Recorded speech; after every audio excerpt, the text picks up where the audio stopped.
So we've bought our very first Boston Whaler.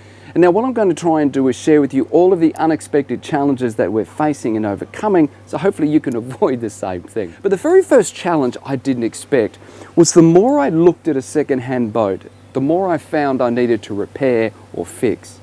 Now there's some great people out there to help you. I've got a great motor mechanic who's actually gone through our motors and done our very first service. I've got some great locations to get some spare parts, but the more I look, the more I find has to be repaired. And if you're ready for that, if you're ready for things to take twice as long to repair, cost twice as much as you think, you'll have some fun.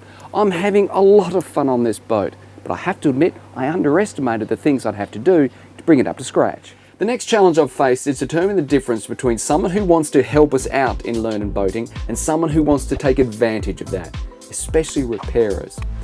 The thing is, I've been lucky to be around people who know boating and have people in the marine industry, you know, for repairs, fiberglass repairs, as mechanic Shane for our engines, who they trust and know are there for the right reasons. In other words, not there to rip us off.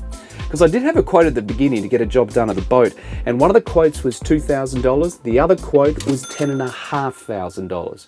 Same job. They just found out that we had no experience and they thought they would capitalize on that.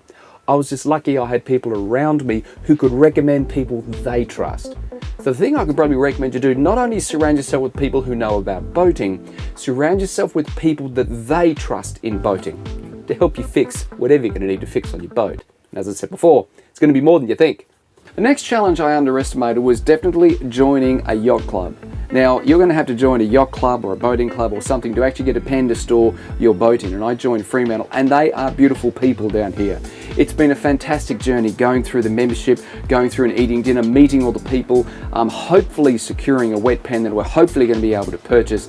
But it's taken a lot longer and it's involved a lot more than I thought it would. I thought you would just join and go straight through and get a pen. But there's a journey you have to take. You have to go through the membership. You have to go through a journey to get to senior membership. You have to go through a journey to buy the pen. You have to meet certain bylaws. And here in Perth, there is a very limited supply of locations to store your boat. Because I want to actually store Boston on the water. And we've got a new sea pen coming, which is going to make it a lot easier for us to go and get out. I didn't want to store it permanently in or on a trailer like it is now at a temporary location. But even organising that temporary location was harder than I thought it would be. The actual yacht club here helped us out so much to get it over the line, and I'm truly grateful for them, but I definitely underestimated how long it's going to take and the journey. For example, I was looking at just storing Boston at a yacht club north of Perth here, just to store for a couple of months while I organised the pen.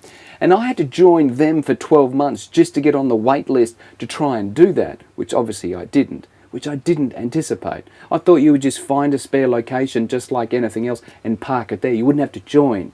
But for most of them, at least here in Australia, you have to. Now, the next challenge I didn't expect was a disease that I think I've already caught. I was actually down the pub meeting some of the members as well as just getting to know them, introducing ourselves, first boat owners and so on. And one of them said to us, "Have you caught foot disease yet?" Suddenly my brain, typical non-boaty, was going, is there something I didn't do? Is there some footwear I haven't done? Do we have to do some type of occupational health and safety around the club? And he said, no, what it is as soon as you buy your first boat, you always want to get more feet and you always want to upgrade your boat. The one thing I've noticed with driving around Perth is that now that I've bought a boat, I seem to see more boats on the road and my head just turns as I try and work out what it is, how big it is it a Boston Whaler, and what has it got on it that I'd like to get. I have well and truly caught foot disease, and so's Caleb, but it's something I didn't expect.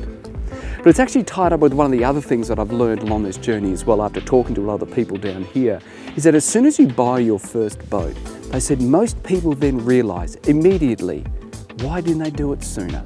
And I have to admit, I'm definitely in that boat. No pun intended. Now the next one I suppose isn't a challenge, but it's something that I didn't expect in buying my very first boat. I love boats, I love the ocean, but I didn't expect my family to love them just as much or even more.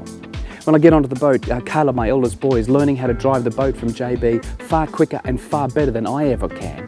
My littlest boy, Samuel, loves being on the boat and loves being in the water. And Brianna, my oldest daughter, and Jane, my wife, are really looking forward to getting on board when we get her in the pen, when we get it in the water, to make it easier.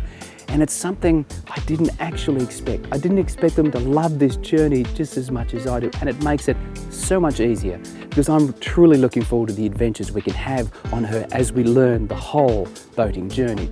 Everything we're going to be learning, I'll share here. So hopefully you can share in the fun of learning how to be a boatie for the very first time. As always, got any questions, let me know. Please hit that subscribe button if you haven't already and the little bell to get notifications of all the videos as they go live. And as always, stay safe, and I'll see you in the next adventure.